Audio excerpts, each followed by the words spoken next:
Hello students, कैसे हैं आप सब। आशा करती हूँ आप अच्छे होंगे और अच्छे से अपनी पढ़ाई कर रहे होंगे। मैं मोनिका रावत आपका स्वागत करती हूँ आईसीटी वर्चुअल क्लासरूम देहरादून में।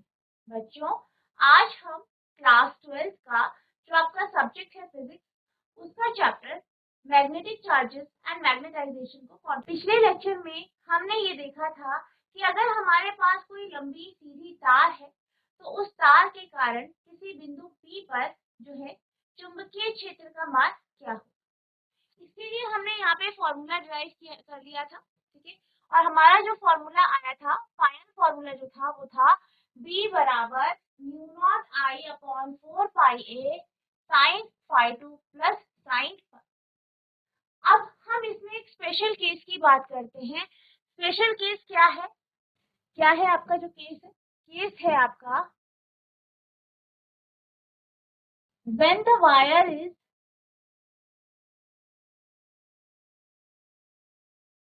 infinitely long and the point P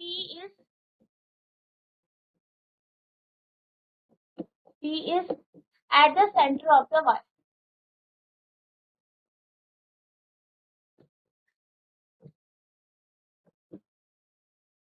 ठीक है, तो ये केस क्या है? केस है कि जब तार तार की लंबाई अनंत हो,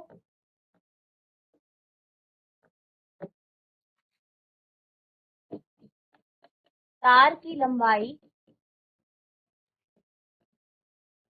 अनंत हो तथा तथा P बिंदु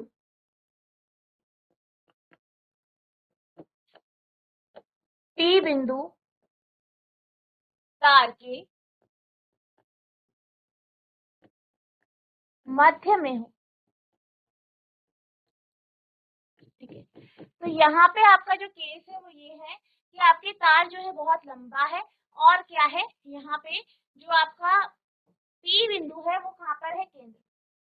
अब इस केस में क्या होगा, जैसे कि यहाँ पे अगर हम फिगर की ओर जाएं तो ये P बिंदु कहाँ पे होगा? यहाँ P बिंदु आपका इधर पे हो जाएगा। यहाँ पर जो आपका फाई एंगल है और ठीक है, फाई 1 और फाई 2 जो है उसे हम 90 डिग्री, तो इस केस में आप क्या करेंगे? फाई 1 और फाई 2 को 90 डिग्री लेंगे, तो आप लिखेंगे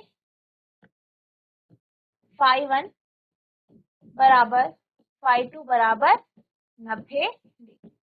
ठीक है, तो ये यहाँ पे आप ले। अब इसे आप फॉर्मूले में रख देंगे। फॉर्मूला क्या है? B बराबर mu naught upon 4 pi sine 90 degree plus sign 90 degree. ठीक है, तो आप क्या करेंगे? फाई 1 और फाई 2 की वैल्यू देंगे, तो क्या आया? 90 डिग्री और 90 डिग्री। अब यहाँ पे आपको पता है कि जो साइन 90 का मान होता है वो 1 होता है, तो यहाँ पे B की वैल्यू हो जाएगी mu naught I upon 4 pi 1 plus 1, यानी B बराबर mu naught I upon 4 pi into 2 या B equals to mu naught I upon 2 पाई।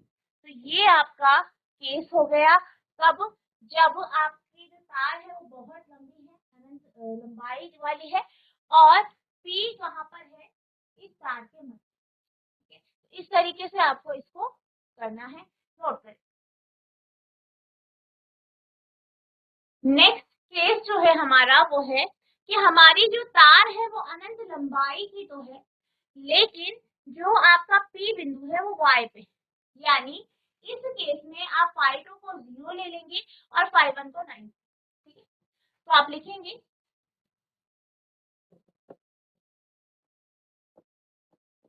जब तार की लंबाई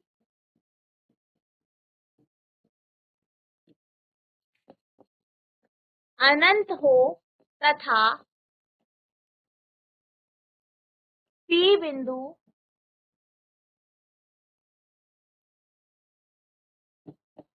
Y छोर पर when the length of the wire is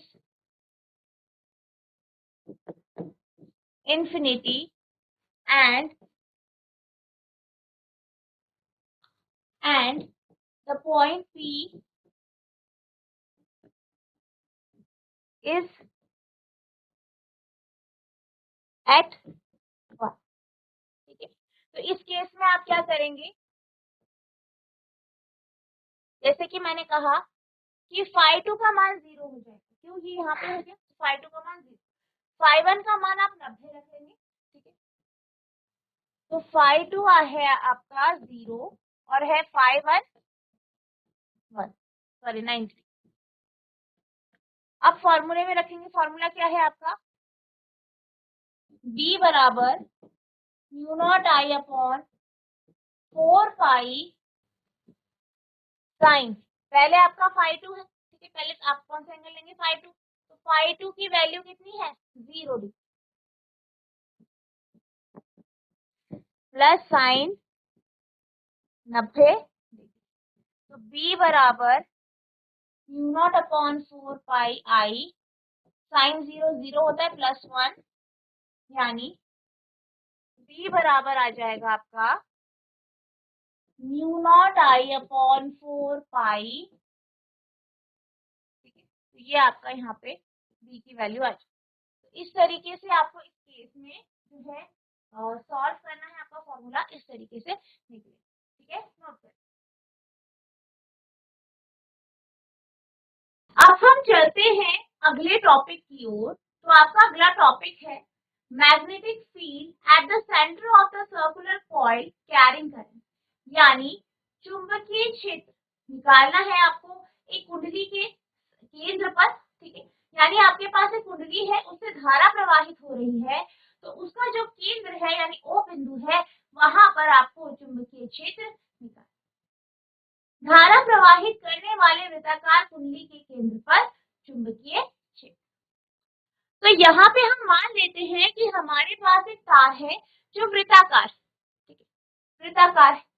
अब यहाँ पर इस तार में क्या हो रहा है, करंट फ्लो कर रहा है, धारा प्रवाहित हो रही है। अब यहाँ पे हमारी जो है धारा प्रवाहित हो रही है, तो आपको पता है कि जब भी किसी चालक से, किसी तार से धारा प्रवाहित होती है, तो उस धारा के कारण क्या होता है, चुंबकीय क्षेत्र उत्पन्न होता है। इस केस में हमें O बिंदु पर चुंबकीय क्षेत्र निकालना है। ठीक है, तो हम क्या करेंगे, हम यहाँ पे बायट-सेवर्ट लॉ यानी बायट-सेवर्ट नियम का उपयोग करेंगे, और सबसे पहले जो ये तार है, तार का एक छोटा सा एलिमेंट डीएल लेंगे, जिसके कारण हम O बिंदु पर चुंबकीय क्षेत्र निकालेंगे।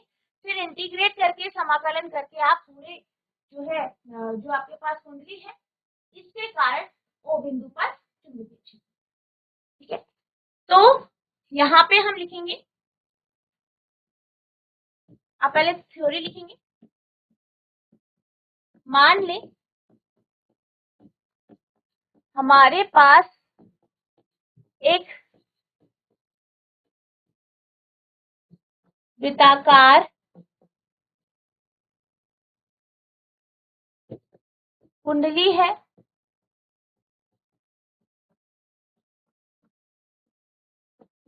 जिसकी त्रिज्या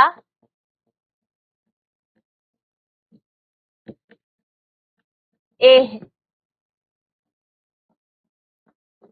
इस कुंडली का केंद्र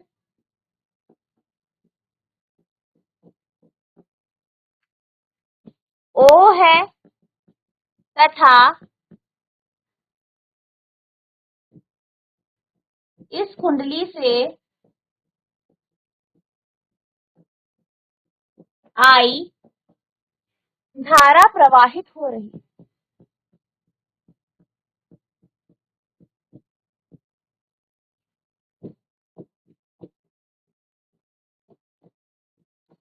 ठीक है। तो यहाँ पे इस तरीके से आपको पहले जो है पूरा जो आपका डेरिवेशन है उसको पूरा डिस्क्राइब करना है। ठीक है। अब हम क्या करेंगे, जो ये आपकी तार है इसका एक एलिमेंट ले लेंगे डीएल।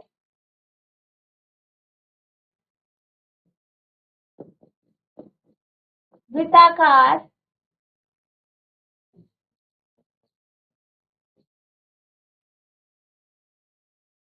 कुंडली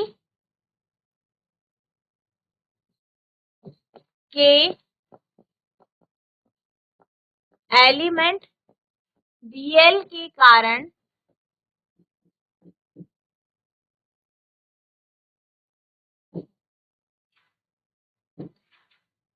ओ बिंदु पर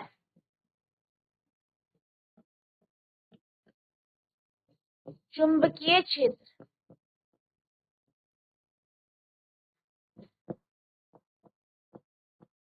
ठीक है। तो यहाँ पे आप लगाएंगे वायट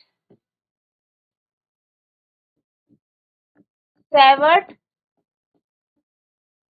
नियम लगाएंगे।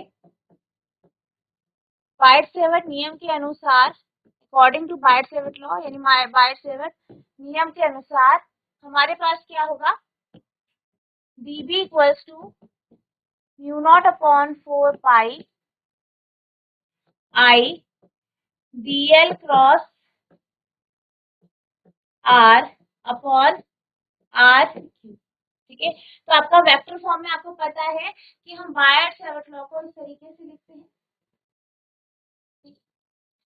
इसको आप और कैसे लिख सकते हैं, dB बराबर mu naught upon 4 pi I dl r sine theta upon r cube.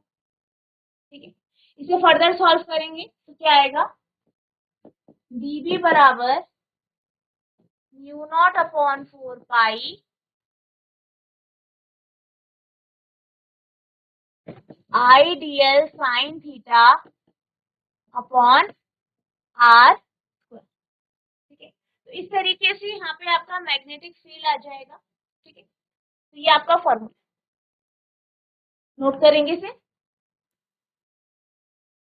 ठीक है। तो यहाँ पे हमने जो है इसको हम r मान लेते हैं। ठीक है। इसे आप r कर लीजिए, त्रिज्या है इसे हम r मान लेते हैं। अब हम क्या करेंगे, ये जो r है और ये जो dl है इन दोनों के बीच का कोण कितना है, 90 डिग्री। तो यहाँ पे हम थीटा का मान 90 रख देंगे। तो आप लिखेंगे r तथा dl के बीच का कोण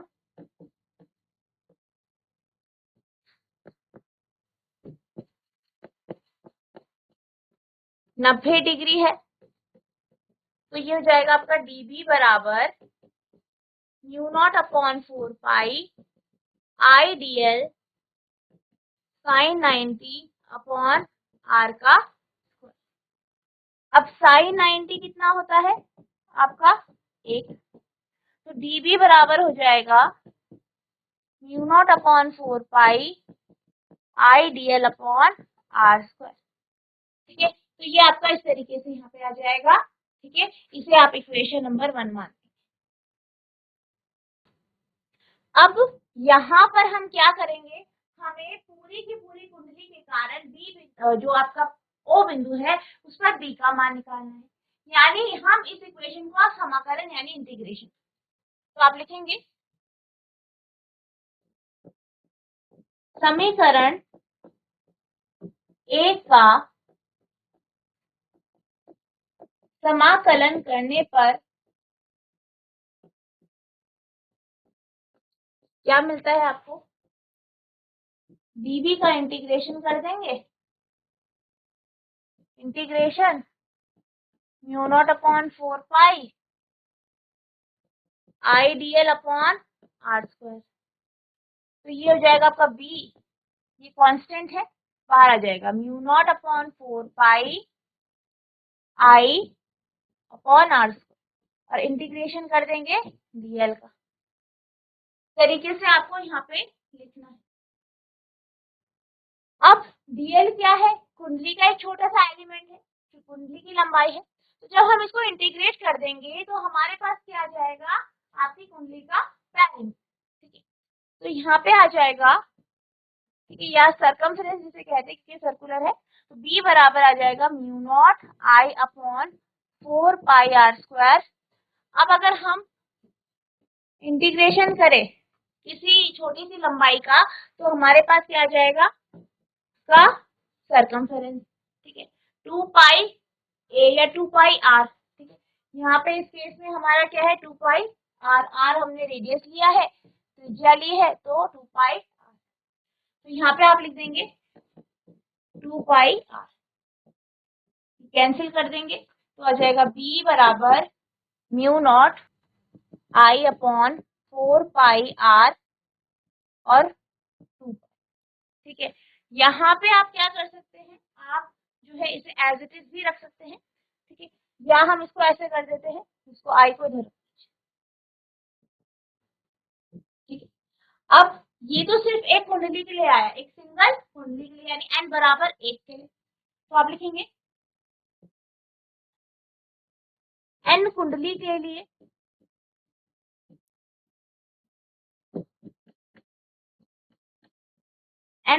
लिए क्या आएगा, b बराबर म्यू नॉट अपॉन 4 पाई आई, सॉरी 2 पाई n आई।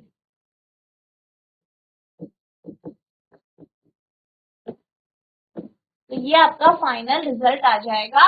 इस तरीके से आपको इस डेरिवेशन को करना है, बहुत इंपॉर्टेंट डेरिवेशन है। ठीक है, आप इसको नोट करें। अब हम बात करते हैं बी की दिशा की। बी की दिशा क्या होगी इस केस में।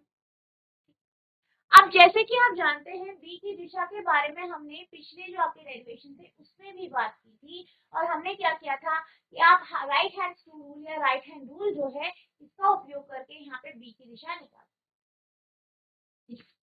तो यहाँ पे आप कैसे निकालेंगे, आप क्या करेंगे, अपना जो है राइट हैंड, ठीक है, उसे लेंगे और आप क्या करेंगे, यहाँ पे इस तरीके से अंगूठे को करंट की दिशा में रखेंगे और अपनी उंगलियों को फोल्ड करेंगे। अब यहाँ पे आप देख सकते हैं कि करंट की दिशा किधर आ रही है, बाहर की ओर, इस तरीके के बाहर की ओर। इसी तरीके से आपका इस केस में करंट इधर की तरफ है, तो करंट ये हो गया, और ये नीचे को यानी नीचे की ओर या अंदर की ओर आपकी करंट आ। इस तरीके से आप राइट हैंड स्क्रू रूल का उपयोग करके यहाँ पे करंट की दिशा निकाल सकते हैं, और कैसी होगी, परपेंडिकुलर होगी। ठीक है, पहले केस में या जो हमारा फर्स्ट केस था या जिसमें हमने डेरिवेशन किया है, आप देख सकते हैं इस केस में आप ऐसे रखेंगे अंगूठा अपना करंट की दिशा में और उंगलियों को ऐसे मोड़ देंगे, तो नीचे की ओर परपेंडिकुलर इनवर्स यानी लंबवत अंदर की ओर बी का दिशा हो। ठीक है, तो इस तरीके से आप राइट हैंड स्क्रू रूल का उपयोग कर सकते हैं। इस केस में जो बी का मान है उसकी हम बात कर लेते हैं। Direction of magnetic field induction B, यानी चुंबकीय क्षेत्र प्रेरण बी जो है बिंदु ओ पर, इसकी दिशा की बात करें, due to current through circular coil is perpendicular to the plane of circular coil and directed inwards।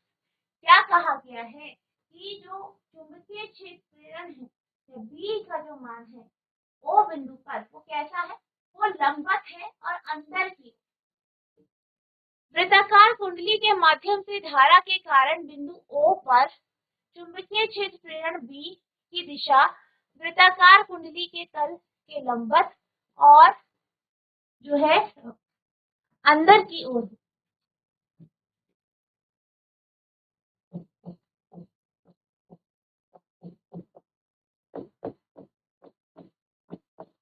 ठीक है, तो ये आपका इस तरीके से यहाँ पे, ठीक है, नोट करेंगे इसे।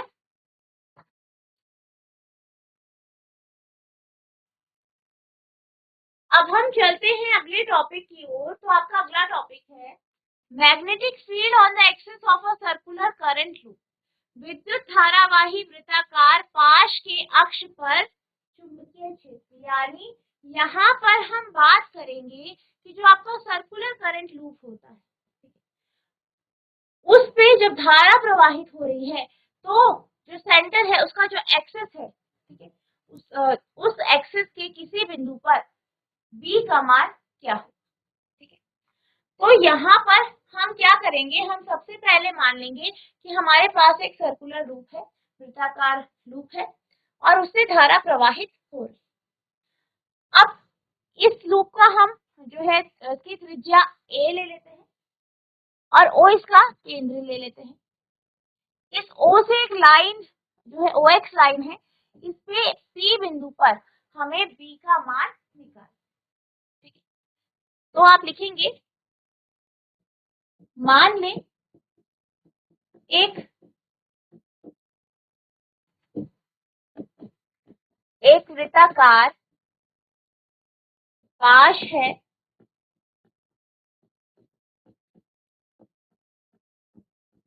जिससे धारा I प्रवाहित हो रही है। इस पाश की त्रिज्या A है तथा केंद्र O है, ठीक है।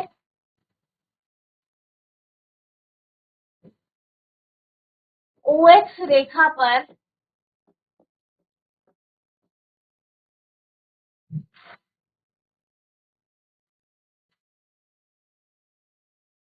या P बिंदु पे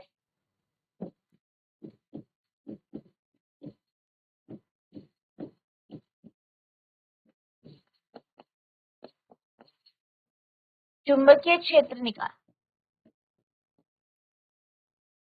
ठीक है। तो यहाँ पे करंट फ्लो हो रहा है, हम क्या करेंगे, इस बिंदु P पर चुंबकीय क्षेत्र निकाल। तो हम मान लेते हैं कि हमारे पास डीएल एलिमेंट है और ये जो डीएल एलिमेंट है वो हम सी और डी बिंदु पर यानी ऊपर और नीचे में। अब ये सी से पी की दूरी को हम आर ले लेते हैं, डी से पी की दूरी भी आपकी आर हो जाएगी और ये जो है ओ पी और पी ओ के जो ओपी और पीडी और ओपी और सीपी जो है इनके बीच में एंगल फाई है। अब हम इस डीएल एलिमेंट के कारण पी बिंदु पर चुंबकीय क्षेत्र, तो आप लिखेंगे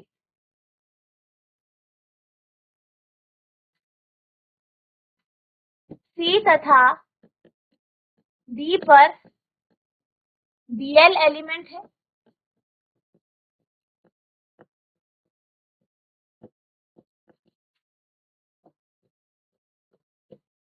इसके कारण पी बिंदु पर चुंबकीय क्षेत्र निकाल।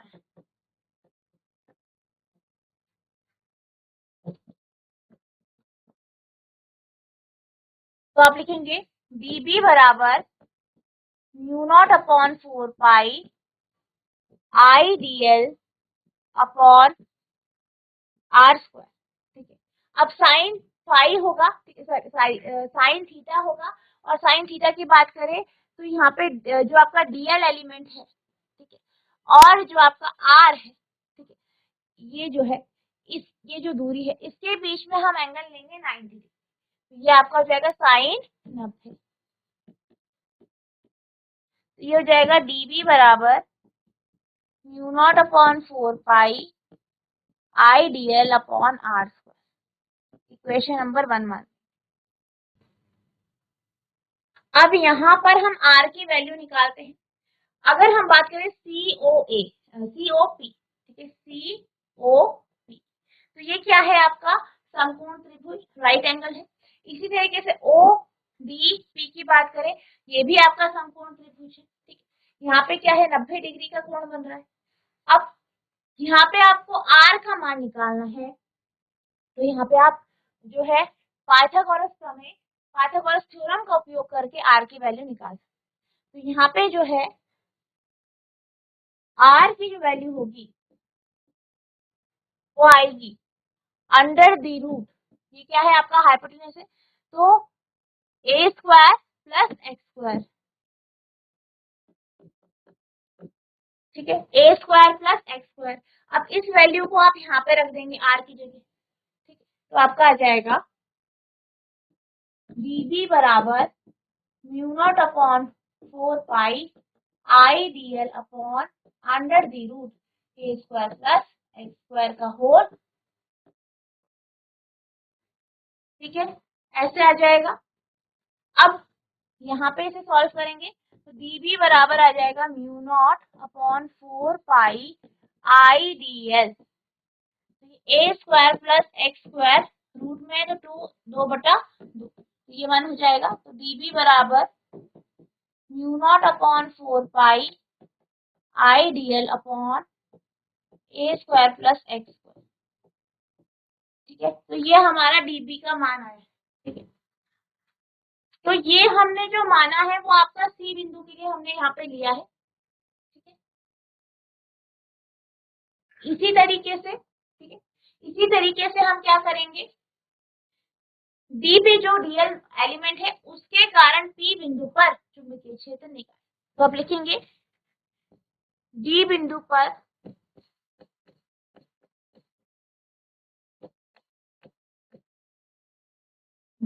पर डीएल एलिमेंट है, इसके कारण पी बिंदु पर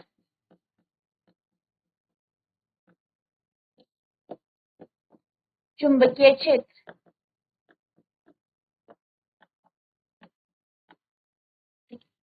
तो आपका dB बराबर आ जाएगा म्यू नॉट अपॉन 4 पाई, तो हम यहाँ पे बी डैश ले लेंगे, ठीक है, आई डी एस, ठीक है, और यहाँ पे आर स्क्वायर होगा, ठीक है, और यहाँ पर भी आपका जो साइन थीटा में थीटा की वैल्यू जो होगी 90, ठीक है, थीटा की वैल्यू क्या होगी 90 होगी, एलिमेंट की दिशा और आर के बीच में जो कोण है वो 90 डिग्री, ठीक है, तो यहाँ पे भी आपके पास जाएगा साइन 90, ठीक है, तो dB डैश हो जाएगा mu naught upon 4 pi I D L upon R. अब इसी तरीके से आर का मान निकालेंगे, तो जैसे कि मैंने अभी बताया था आपको कि ओ डी पी भी क्या है, राइट एंगल ट्राइंगल है, तो यहाँ पे भाई आर का मान A square plus X square है, ठीक है, तो आपका आर का मान होगा under the root A square plus X square, value रख देंगे तो आपके पास हो जाएगा डी बी डैश बराबर mu naught upon 4 pi I D L upon under the root A square plus X square का होल स्क्वायर, यानी डी बी डैश बराबर mu naught upon 4 pi I D L upon A square plus x, तो ये आपका हो गया समीकरण 2 और ये हो गया समीकरण नंबर 3, नोट कीजिए। तो बच्चों आज हमने जो है ये जाना कि आपके पास अगर कोई कुंडली है उसके बीच में जो है एक बिंदु है, वहां पर बी का मान क्या होगा ये हमने जाना। इसके साथ साथ हमने ये देखा कि अगर आपके पास एक वृत्ताकार पाश यानी लूप है तो उसके सेंटर से जो एक्सिस पास हो रहा है उस पर किसी बिंदु पर जो है बी का मान क्या होगा ये हम देख रहे थे। यहाँ पे हमने ये जो डेरिवेशन है ये हमने आधा ही सॉल्व किया है। अभी हमने दो एलिमेंट के लिए dB का मान निकाला है। नेक्स्ट लेक्चर में हम इसी टॉपिक को आगे कंटिन्यू करेंगे और यहाँ पे हम देखेंगे कि जो आपका पूरा का पूरा जो पाश है उसके कारण उस बिंदु पर B का मान क्या हो। तो ये हमने आधा किया है, तो इसे हम नेक्स्ट लेक्चर में कंटिन्यू करेंगे। तो जितना आज आपको पढ़ाया गया है इसे आपको रिवाइज करना है। अगर आपको कोई डाउट होगा तो नेक्स्ट लेक्चर में आप पूछ सकते हैं। तो बच्चों आज के लिए बस इतना ही, मिलते हैं अब नेक्स्ट सेशन में, तब तक के लिए thank you and have a nice day.